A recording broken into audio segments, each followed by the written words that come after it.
I mean, it's a good road one. It's our first road game of the year. Offensively, we were not very good for large stretches of the game, way too many turnovers, and didn't hit a shot for a while there. Offensive rebounding saved us, which it's done for a good part of the year, particularly the first game and this game. So, it's huge. Clowney to get eight offensive boards himself and 15 rebounds, that was huge. I mean, that's why he's in the starting lineup, because he plays so hard and he rebounds the ball. But, that offensively, we got a lot of work to do. We're not anywhere close to where we're going to be, where we need to be. But, defensively, I got to give our guys a ton of credit. So, and give South a lot of credit too.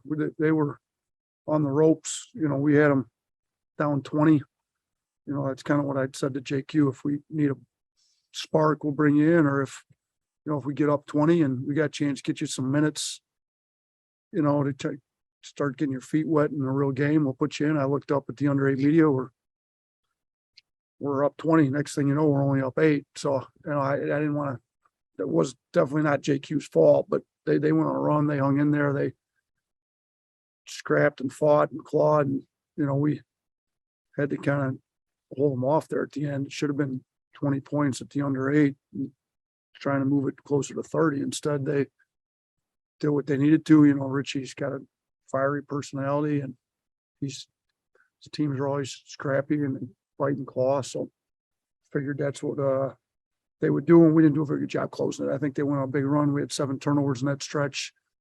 We got to do a way better job taking care of the ball.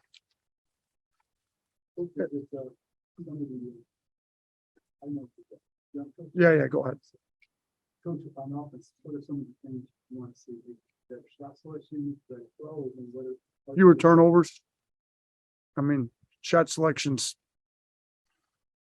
I don't think that's our worst problem, to be honest with you. I mean, if you could cut the turnovers down to about 12, it'd be good. But definitely shot selection on some. I mean, we had a few shots that were mind-boggling that we took them. Like, they're not shots we've ever coached, wanted them to take. I have no idea what we're doing on a few of those. Nick? Yeah, Nate, obviously you'd indicated that JQ is ahead of schedule, but game 3, I mean, pretty ahead of schedule. How did he do it? How did he come back so fast? Look, I'll say this. We've got I think the best doctors in the country up at Andrews. Dr. Kane did his surgery. He's great. We've got probably the best trainer in the country in Clark. I mean, he's in there with these guys at 6 a.m. all the time. They're in the pool where, the underwater treadmill, doing all the work. And then Henry, our strength coach, has been working with JQ on the side for 2 or 3 months now. I mean, all the way back to the summer. So I think between JQ's desire to get back, and he's back for another year of college, try to prove he can make it to the next level, and then with the best people around him, it came. And shoot, I didn't, we were hoping to get him back by Michigan State. Then he just kept pushing, the envelope. He's been on the practice squad for the last couple of weeks, going, being a scout player. And finally, I had to talk with him last night. Like, what are we waiting on? Like, I see, getting after our guys in practice every day. He's like, yeah, I said, how about we put you in the book? If there's a chance to get you in, if we need a spark or we get up 20 or something, we can get you some minutes and get your feet wet. He says, yeah, let's do it. So I looked at the scoreboard at the under 8. We're up 20. I said, you want to go get a few minutes? He said, let's do it. So we put him in. So we'll try to get him a few more minutes. He's going to be on a minutes restriction, obviously, moving forward for at least a few weeks, but we'll try to get him some more minutes against Jacksonville State. James? Hey, Nate. Just wanted to ask about turnovers, 21 tonight. Just what do you contribute that to? Is that just guys pressing on offense too much, or guys trying to do too much on the offensive side of the floor? Yeah, I mean, part of it's on the coaching staff. We got to do a better job putting them in situations that play to their strengths. We've got guys that are doing stuff that they shouldn't be doing.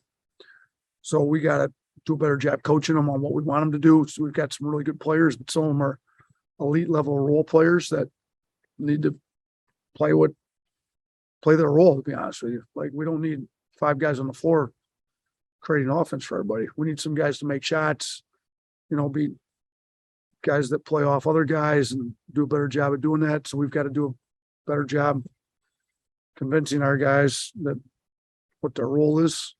We've got to do a better job spacing the floor. Sometimes guys are just driving in the crowds. It's low IQ, bad basketball, to be honest with you. And we got to do a better job coaching them on what's an appropriate drive, when they need to move the ball.